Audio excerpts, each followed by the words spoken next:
जब वस्तु एक समान चाल से गति कर रही है तो उस समय उसका त्वरण 0 होता है।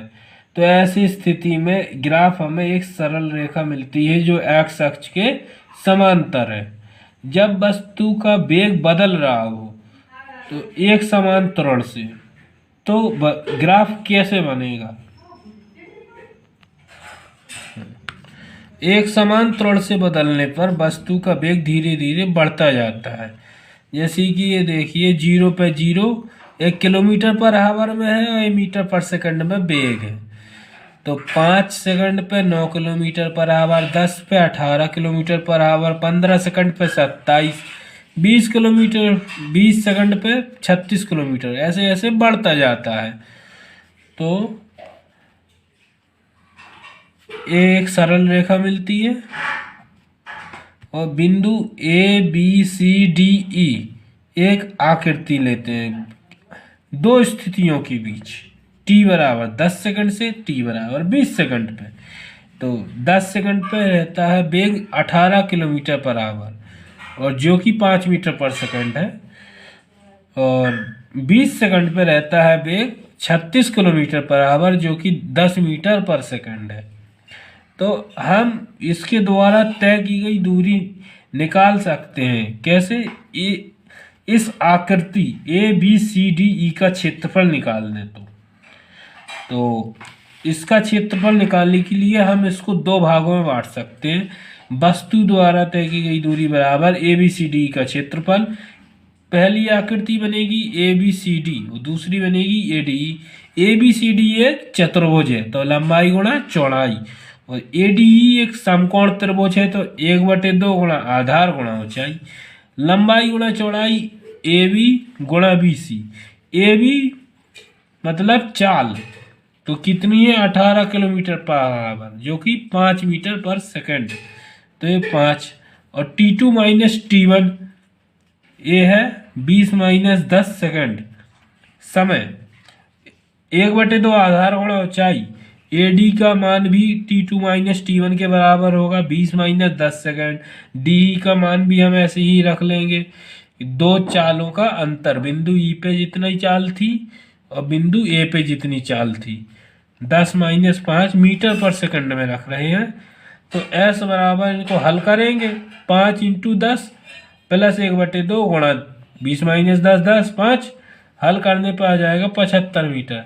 और इस प्रकार हम किसी भी आकृति का क्षेत्रफल निकालेंगे जो ग्राफ द्वारा घिरी है तो हमें वस्तु द्वारा तय की गई दूरी मिल जाएगी। जब वस्तु असमान त्वरण से गति कर रही हो तब वेग समय ग्राफ।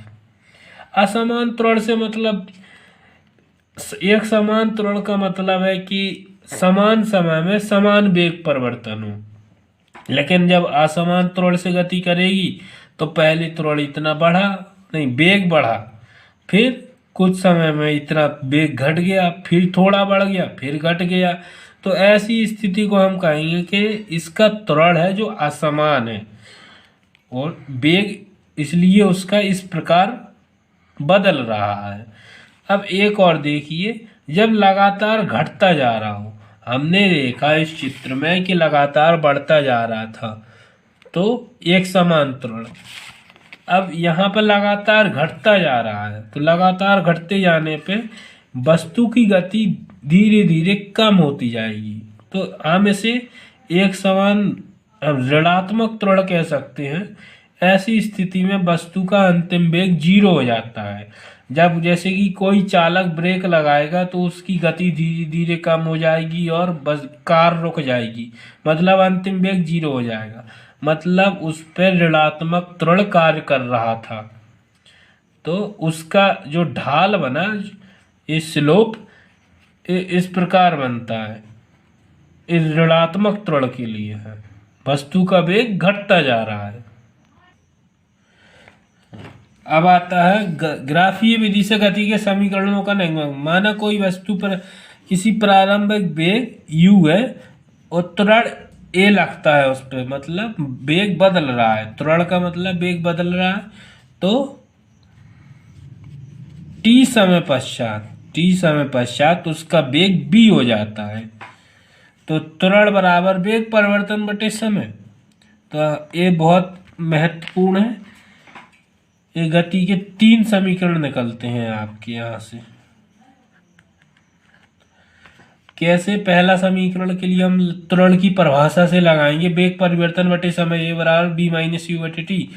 कि वेग में जितना परिवर्तन हुआ अंतिम में से प्रारंभिक घटा देंगे, वेग परिवर्तन बटे समय।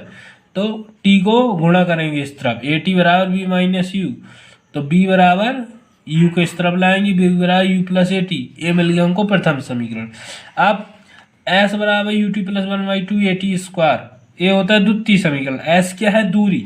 और हम जानते हैं कि अगर इस ग्राफ द्वारा हम क्षेत्रफल निकाल लेंगे तो हमको दूरी मिल जाती थी। तो हम वही करेंगे, क्षेत्रफल निकालेंगे, 2 भागों में बांट लेंगे, चतुर्भुज और एक त्रिभुज। तो ए डी सी ओ का क्षेत्रफल जो कि एक चतुर्भुज है, ए बी डी का क्षेत्रफल जो कि एक त्रिभुज है।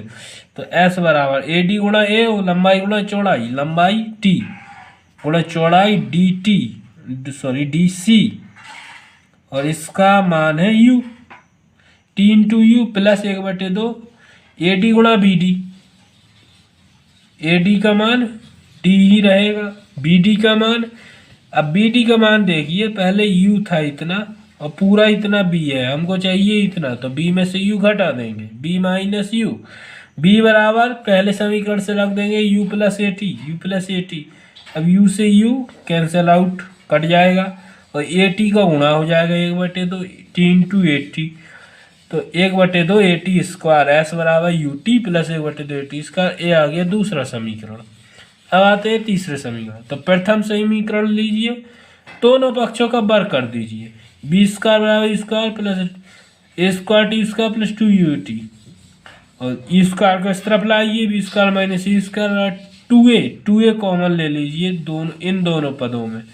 तो 2a कॉमन लेंगे तो हमारा जो बचेगा वो बन जाएगा समीकरण नंबर 2, दूरी का वेग समीकरण। तो ये हो जाएगा 2as, और यही होता है हमारा गति का तीसरा समीकरण।